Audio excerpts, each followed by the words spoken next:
Hello and welcome to Inside the Americas. I'm Julia Kim. Coming up on today's show. President Trump rose back on his remarks in Helsinki after national outrage. He says a grammatical error caused him to inadvertently side with Vladimir Putin. But within the GOP, the damage has been done. Impoverished families fleeing Venezuela's economic and political strife are abandoning their children in Colombia. Hundreds have been left behind since the start of last year.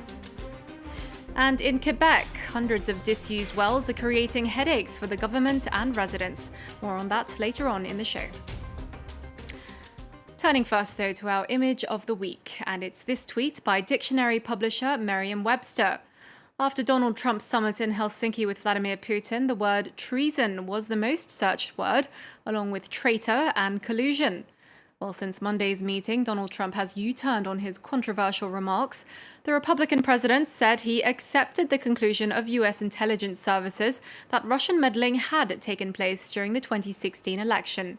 He blamed the furore on a grammatical error he made during his speech, but Trump's comments have already turned his own party against him. Ivana Scotola reports.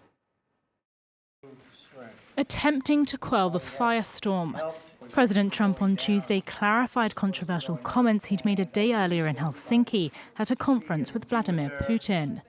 In a key sentence in my remarks, I said the word would instead of wouldn't. The sentence should have been, I don't see any reason why I wouldn't, or why it wouldn't be Russia. Sort of a double negative. So you can put that in, and I think that probably clarifies things pretty good by itself. The US president was forced to respond to criticism after he undermined his own national intelligence agencies and sided with Putin over accusations of Russian meddling in the US election, stunning Republicans and Democrats across the ideological spectrum. Despite his many controversial decisions, particularly the recent division of migrant families at the Mexico-US border, this marks the first time that so many Republican lawmakers, including notable heavyweights, have spoken out against the president's actions. Vladimir Putin does not share our interests. Vladimir Putin does not share our values. We just conducted a year-long investigation into Russia's interference in our elections. They did interfere in our elections. It's really clear. There should be no doubt about that. The US House Speaker also suggested taking direct action against Russia, saying he'd consider increasing sanctions, echoing calls from Democratic Senate leader Chuck Schumer. For other lawmakers, the president had just gone too far this time. Let me just say to our European friends, we value the NATO treaty. It's been the most significant military alliance in world history. We believe the European Union countries are our friends, and the Russians are not. After a week of controversial meetings with European leaders, some lawmakers are worried the president is weakening ties with the US's traditional allies and strengthening them with traditional enemies instead. Daily Show host Trevor Noah has come under fire for congratulating Africa after France's World Cup win. The South African comedian has been accused of racism and propagating white nationalism. 15 of the 23 players have African roots, but all were born or grew up in France. The team's victory has been hailed as a victory for immigrants everywhere. Well, Les Bleus hit back at Noah's comments, as did former US President Barack Obama. He weighed in during a speech in South Africa to commemorate 100 years since the birth of Nelson Mandela. Those of a different heritage, just ask the French football team that just won the World Cup. Because not all of those folks look like Gauls to me, but they're French. Hundreds of Venezuelan children are being abandoned in neighbouring Colombia. Venezuela's 25,000% inflation rate and political crisis have left many penniless. It's left some families with no choice but to flee the country and leave their children. Catherine Clifford has the story.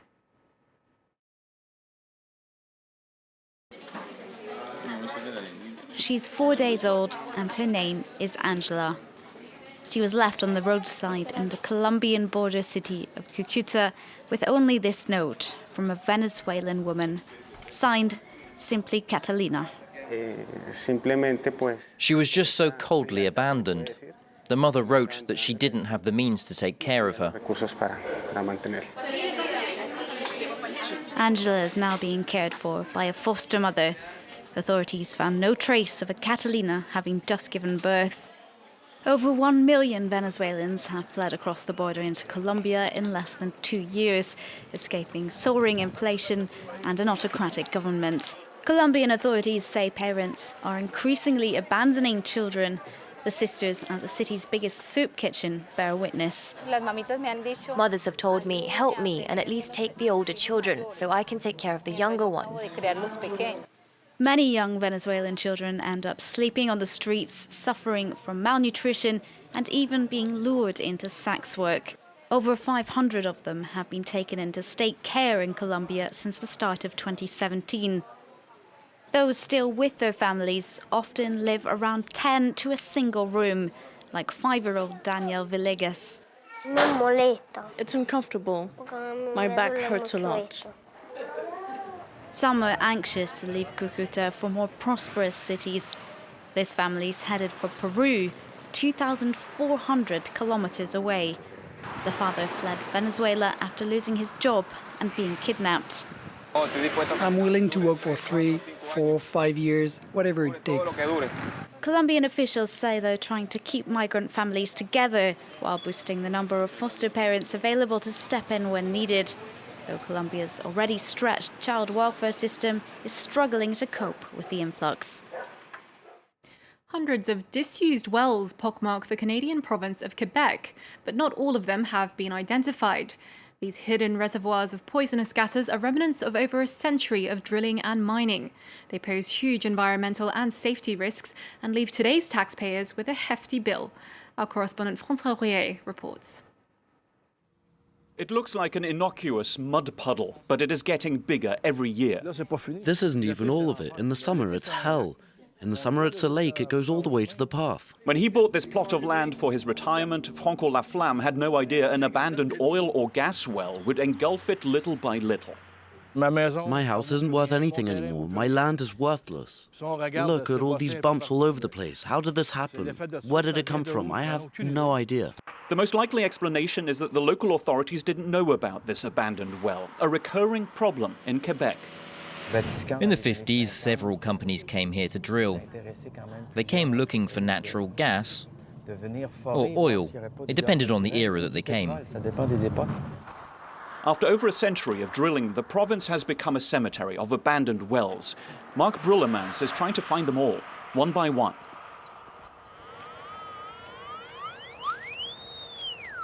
"700 of those wells have already been identified, thanks largely to official maps that aren't always reliable.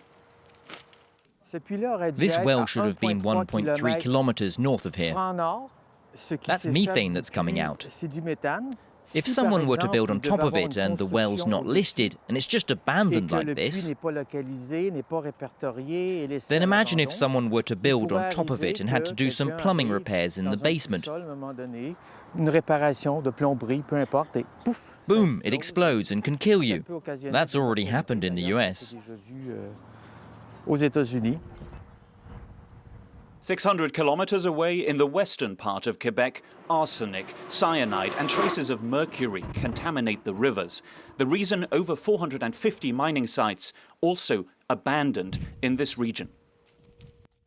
What you see here is the mining residue that comes from the Manitou mine, and it's very, very acidic. That's why it has the orange color. It's dissolving the metals. In just 1 year, the cost of decontaminating these sites has doubled. The taxpayers are picking up the billion-dollar tab.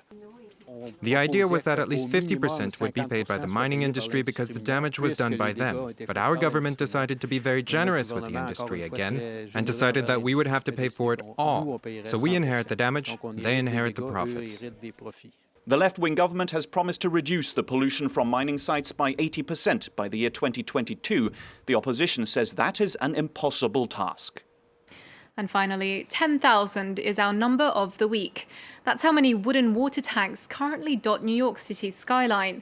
They appeared over 100 years ago and are a staple of Big Apple apartments. Thanks to these wooden tanks, many of the city's residents can get water in their homes.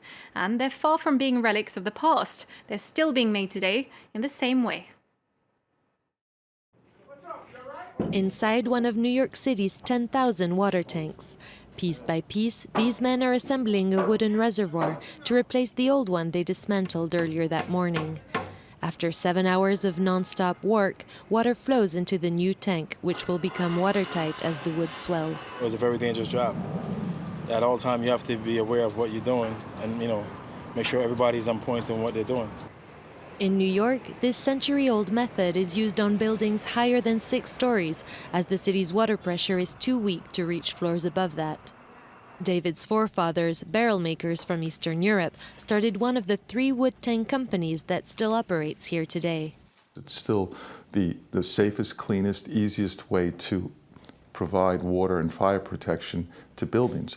The product that we do today is exactly the same as the product, for the most part, we did in 1890. The big difference is that we don't use horses to deliver the tanks anymore. Wood tanks are much cheaper than steel and fiberglass ones, quicker to install and easier to transport. That's kept business going for this other family-owned company, operating since 1854 in Philadelphia. Here, all the tanks are custom-made, the wood pieces shaped one by one, numbered and shipped off. Today, New York City still accounts for 75% of their business. The uniqueness of New York and the fact that there's a need, a greater need than some of the other cities, kept the wood tank business going. In other cities, there used to be as many. Philadelphia was a prime example. As more buildings used electricity-powered pumps, the number of wooden reservoirs slowly decreased in other cities. But in New York, new buildings today are still going up with traditional wood tanks, and it looks like they're here to stay. Well, that's it for this edition of Inside the Americas. There's more news coming up next here on France 24. Stay tuned.